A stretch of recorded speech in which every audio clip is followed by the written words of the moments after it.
Today I'm going to show you my 723-foot 1920s apartment in Pittsburgh, Pennsylvania. I've been living here for 2 years now, ever since I moved to Pittsburgh for my PhD program.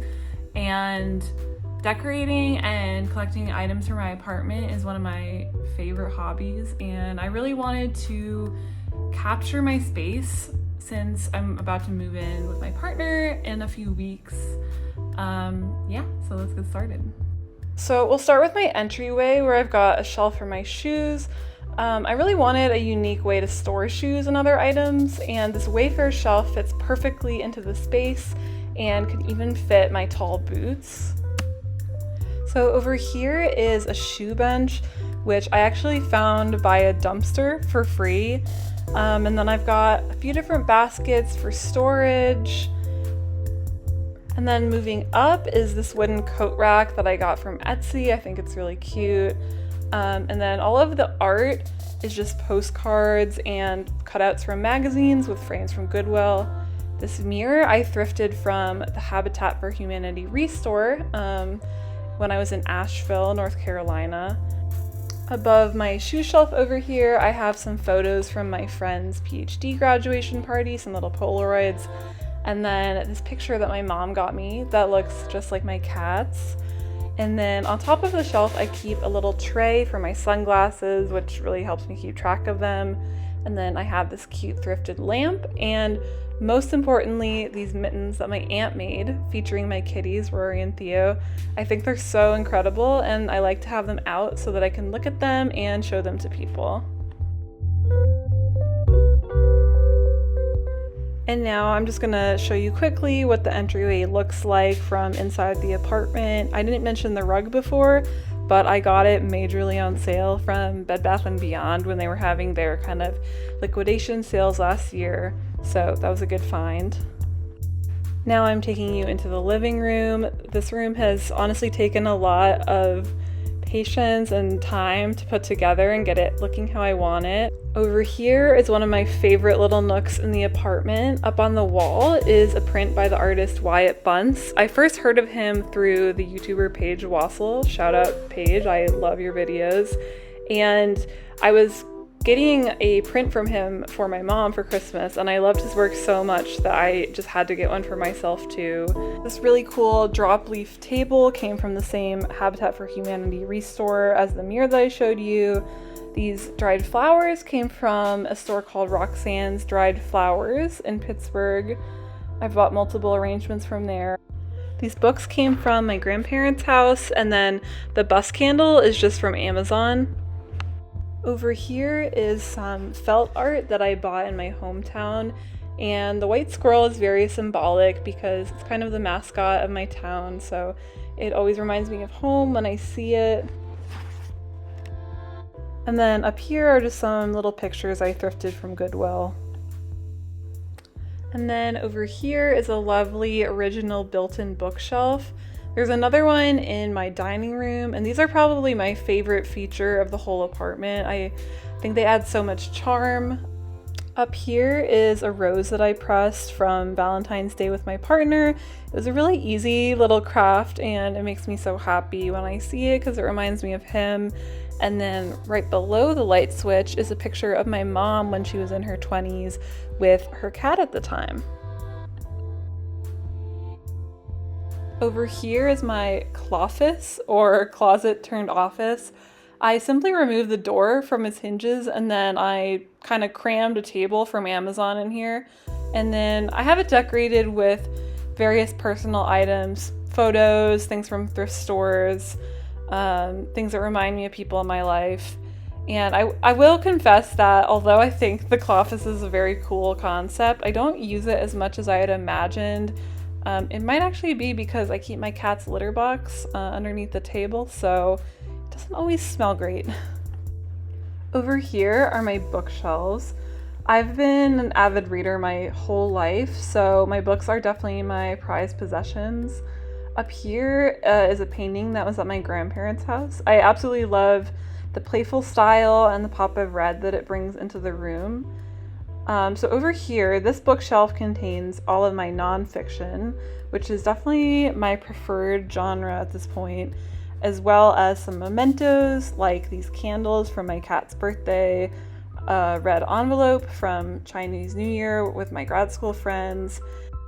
On this shelf, I've got a card that my boyfriend made me and some little avocados he gave me for Valentine's Day. And then here we have a shout out to my home state of Ohio. And then down here are some different things that I thrifted, and my brother gave me that little cat container. The Persian rug, green armchair, and rocking chair were leftovers from an estate sale that I got from Facebook Marketplace. Picking these up was my first time driving a U-Haul.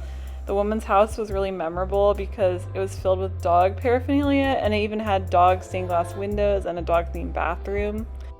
My second time driving a U-Haul was to pick up this sofa, which is from our house originally, but I also got it from Facebook Marketplace for about $400, which, if you're familiar with our house, that is such a good deal, and it's probably my favorite furniture item in the apartment. Now I'll show you how I style my coffee table. Most of these items are from antique stores or Goodwill. These faux flowers are from Michael's, and then I got this silly little picnic book from a free book card at the library. This chair design book is from my grandparents' house, which is pretty cool. And then the bumpy candle and the artificial candles are all from Amazon. The tray is from Marshall's, but you can often find things like that at Goodwill for even cheaper. One of my favorite design YouTubers, Caroline Winkler, often talks about the value of corralling items onto trays for a more intentional, less cluttered look.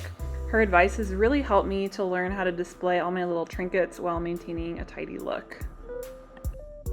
On either side of my couch, I have matching Queen Anne side tables from the furniture brand Thomasville. It turns out that these tables can sometimes go for hundreds of dollars on eBay, but I found one of them out on the curb a few blocks away from me, and then a few weeks later I found a matching one at a restore in Cleveland for only $30. I keep my wallet, AirPods, and other items I want to keep track of in this basket. It really helps my ADHD brain keep track of things and keeps any mess contained. These paintings were passed along by my grandparents, and I feel so lucky to have them because I'm not at a life stage where I'm buying expensive art. The Lunch Poems print is a favorite of mine. It was created by an undergrad classmate, Anna Inciardi, who has now become a well-known printmaker. It is extra special because my college poetry class read Frank O'Hara's work, and one of Anna's friends was in my class and inspired her to make this print. Over in this corner is this funky cabinet, which, you guessed it, I found on the curb. It currently stores my cat toys and functions as a little charging station for my electronic devices.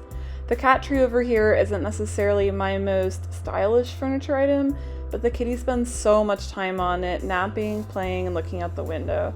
I've had it for about 2 years and recently reupholstered it with Sherpa fabric that the kitties find really cozy. Say hi to Mr. Theo. One really nice feature of this apartment is that I have my own little patio. I got this table and chair set from Facebook Marketplace, but I honestly feel like the space never reached its full potential. I would have loved to put more seating, plants, and lights out there. This is a drawing that my brother did of the Lawrenceville neighborhood in Pittsburgh after he came to visit me last year. Friends always compliment it when they come over, and I agree that he's very talented. Zooming out, you can see the cozy nook I've set up. I bought this Van Gogh print from a mid-century modern used furniture store in Pittsburgh. These two pieces are paintings by the Canadian landscape painter Franklin Carmichael, and I simply cut them out of a book and put them in thrift store frames, so art really doesn't have to be expensive. Now I'll take you into my dining room, which is really nice to have in a one-bedroom apartment. The trade-off is that the kitchen is quite tiny, so you'll see that I've used the space for a lot of overflow kitchen storage. This Pittsburgh print is by one of my favorite local artists, Annie Heisey, and I fangirled a little bit when I met her since I'd been admiring her work on Instagram for a while. I find Pittsburgh beautiful in a way that's hard to explain. The whole city feels like an ode to a version of the American dream that's been long left behind, and I think that Heisey's paintings capture this perfectly. Over on this windowsill, I've got a little watercolor that my friend Shaoshin painted of an iconic building on our college campus. This high-top dining table is from IKEA and it fit really perfectly in this space. I used to have really pretty placemats on it, but quickly they became super stained and I realized that it was not practical to have pretty placemats. The top picture in this corner is actually just really pretty packaging from some chips my boyfriend was keeping at my apartment. Below it is a print I bought in Asheville that reminds me of my kitty Theo. And then over here is a handmade broom that I bought recently at a craft fair. I really love art that's also functional, so it's a favorite of mine. Then I've got some overflow kitchen storage with a shelf I also got from the curb. I still can't believe how much free furniture you can find in my neighborhood. As a PhD student, I really appreciate the savings. Over here is a mirror that I picked up at a yard sale. I like how it makes the room feel larger and brighter. This wall over here has more built-in shelving, which I absolutely love. Lately, I've been having fun thrifting dishware. I recently got these cute strawberry plates from an antique store in my hometown, and their bright colors bring me a lot of joy when I use them. Now let's zoom out and take a look at the main wall in my dining room. I took some time off from school between spring classes and summer research, and this DIY project is how I spent many of my days. I thought it would be fun to do a food art theme in the dining room, so I found images in thrifted books and magazines. I also thrifted a bunch of frames and covered all the frames with patterned paper. I got some of the paper secondhand from the Pittsburgh Center for Creative Reuse, and I purchased some of it new at the Artist and Craftsman Supply, which is a local art store in Pittsburgh. This project was a wonderful creative outlet for me, and was pretty inexpensive as well. Over here is my coffee station. The tray, scoop, canister, and basket for filters are all from Amazon. I found the pair of mugs at Goodwill, and the coffee bag is from Chamberlain Coffee's Artist Series. Of course I had to keep the bag because cats. Here is one last overview of the dining space. Now I'll show you my teeny tiny kitchen. It's one of the only spots in the apartment that gets good sunlight, which is probably why Rory's in here soaking it up. I really enjoy having a kitchen lamp with warm light, though this one is a little big for the space. I bought the shade from the Anthropology Home Outlet and found the base at Goodwill. Rewiring the lamp was a bit harder than I expected, but I'm proud that I figured it out. I think this windowsill is so sweet. I picked up the green vase recently at Goodwill, and the cutting board is from IKEA. Over by the stove, I have another Anna and CRD print that I love. I recently discovered the beauty of tension rods, and find it really convenient to store my paper towels up there for easy access. Since I have limited cabinet space, I keep most of my spices in this magnetic spice rack on the side of the fridge. I bought it from Amazon and it's a very high quality product. It has never once fallen off in the 2 years I've used it. I added a few command hooks above the sink to store pot holders and things. My mom got me these cow pot holders from Etsy, which I love since cows are one of my favorite animals. Over here is another cute little spice rack I got from the dollar section at Target. These tiles are from Goodwill and the stained glass flower is from an antique mall in Pittsburgh. The small kitchen has worked well for me while living alone, but my partner and I are really looking forward to having a larger, more modern kitchen in our new place. Now we're heading into the hallway that connects to the bedroom and the bathroom. I decorated it with old family photos and a bunch of different thrifted frames. Here's the bedroom. I've kept it nice and simple so that it's comfortable to relax in, but I do wish I'd gotten curtains and maybe a rug to make it cozier. The bed is from IKEA and the duvet cover is Brooklinen. Over here, I've got an IKEA Kallax unit that I use for storage. I bought the large print on Facebook Marketplace and I collaged the smaller ones myself. I also have some cute accessories, including a photo of my partner and I, a taper candle, and a photo of my good friend Jillian. I just bought this adorable book on a recent trip to DC, and I'm excited to read it. These dried flowers are also from Roxanne's Dried Flowers in Pittsburgh. I've had the earring holder forever, but it's from Urban Outfitters. The neon green earrings were made by one of my favorite college professors. They're actually a geometric proof of the Pythagorean theorem. I created the art above my bed myself using fabric from the Pittsburgh Center of Creative Reuse and frames from Goodwill. These pretty pillowcases are from the Anthropology Home Outlet. Instead of a real side table, I used these stackable cubes that my aunt thrifted. The little black cat was a gift from my boyfriend, and I bought the little ceramic container at a flea market forever ago. The wooden box came from my grandparents' house, and I use it to store my glasses at night so that my cats don't play with them. This Carl Larson print came from an antique mall. I think it's such a funny image. In this corner, I have a vintage IKEA chair and 2 plushie friends. Lastly, the full-length mirror is from Target. Now it's time to show you the last room, the bathroom. I painted these pictures of my cats on top of some wallpaper samples, and I really like how they turned out. I used to have a boring gray shower curtain and spent forever trying to choose its replacement. I eventually settled on this bright floral one from West Elm, and I really enjoy the colors and the quality. The sink turned into a DIY project for me.